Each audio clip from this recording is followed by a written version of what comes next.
তেসরা জুলাই 2025 থেকে শুরু হয়েছে ত্রিপুরার ঐতিহ্যবাহী উৎসব খার্চে পুজো।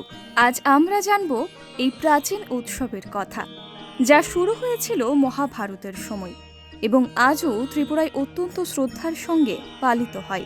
এই পুজোর সূচনা করেছিলেন ত্রিপুরার ধর্মপরায়ণ রাজা ত্রিলোচন। রাজা ত্রিলোচন ছিলেন মহাভারতের সময়কার এক জ্ঞানী এবং ধর্মপ্রাণ শাসক। তার বিশ্বাস ছিল প্রকৃতি ও দেবতারা একে অপরের সঙ্গে গভীরভাবে যুক্ত। তিনি প্রতিষ্ঠা করেন 14 দেবতার পুজো, যারা ত্রিপুরা রাজ্যের রাজ দেবতা হিসেবে গণ্য হন। এই দেবতারা হলেন শিব, বিষ্ণু, ব্রহ্মা, দুর্গা, লক্ষ্মী, সরস্বতী, কার্তিক, গণেশ, ইন্দ্র, অগ্নি, বায়ু, বরুণ, চন্দ্র ও সূর্য। জানা যায় একসময় দেবী ভূদেবী ঋতুমতী হন। সে সময় ভূমিকে অপবিত্র বলা হতো, ফলে ত্রিপুরার মাটিও অপবিত্র হয়ে পড়ে, শস্য নষ্ট হয়, রোগ বালাই ছড়ায়। রাজা ত্রিলোচন তখন রাজপুরোহিতদের ডেকে পাঠান। তারা বলেন, ভূমিকে বিশুদ্ধ করতে হলে 14 দেবতাকে স্নান করিয়ে শুদ্ধিকরণ পুজো করতে হবে। এইভাবে শুরু হয় খার্চে পুজো, যার অর্থই হলো পাপ নাশের উৎসব। আজও খার্চে পুজো ত্রিপুরার এক অন্যতম প্রধান উৎসব। এছাড়াও কথিত আছে 1760 সালে ত্রিপুরার রাজনৈতিক অস্থিরতা আর ভেতরের সংকটে সময়টা যেন থমকে গিয়েছিল। তখনই শুরু হয় এক বিশেষ উপাসনা, এক পুজো যেখানে একত্রে ডাকা হলো 14 জন দেবতাকে।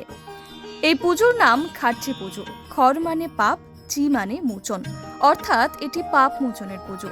ত্রিপুরাবাসীর বিশ্বাস 14 দেবতা একত্রে হলে অশুভ শক্তির অপসারণ ঘটে, আসে আশীর্বাদের বৃষ্টি। আজও প্রতি বছর আষাঢ় মাসের শুক্লা অষ্টমী তিথিতে ত্রিপুরার হৃদয়ে পুরনো আগরতলার চতুর্দশ দেবতা মন্দিরে বেজে ওঠে খার্চে পুজোর ঢাক। 7 দিনের এই উৎসবে রাজ্যের প্রাণ যেন উচ্ছ্বাসে ভরে ওঠে। তবে জানা যায় 1770 খ্রিস্টাব্দের আগে ত্রিপুরেশ্বর ভৈরব মন্দিরের পাশে দুটি মন্দিরে 14 দেবতার মূর্তি উদয়পুরে ছিল। 1770 খ্রিস্টাব্দে মহারাজা কৃষ্ণ কিশোর মাণিক্য শমশের গেজের কাছে পরাজিত হয়ে তার রাজধানী উদয়পুর থেকে পুরাতন আগরতলায় স্থানান্তরিত করেন এবং 14 দেবতার মূর্তিগুলি রাজধানীতে নিয়ে গিয়ে একটি নতুন মন্দিরে স্থাপন করা হয়। 1840 খ্রিস্টাব্দে রাজধানী আবার বর্তমান আগরতলায় স্থানান্তরিত হয়, কিন্তু 14 দেবতার মূর্তিগুলি আগরতলার একই মন্দিরে রয়ে যায়। এই খার্চে উৎসব আজ সাম্প্রদায়িক সম্প্রীতির প্রতীক। সকল ধর্ম এবং জাতিগোষ্ঠীর মানুষ মিলেমিশে এই পুজোয় অংশ নেন। তাহলে নিশ্চয়ই আপনিও কমেন্টে জানাবেন আপনি কবে যাচ্ছেন 2025 সালের খার্চে পুজোয় ঘুরতে। এছাড়াও এই ইতিহাসগুলো সম্পর্কে আপনি কি জানতেন?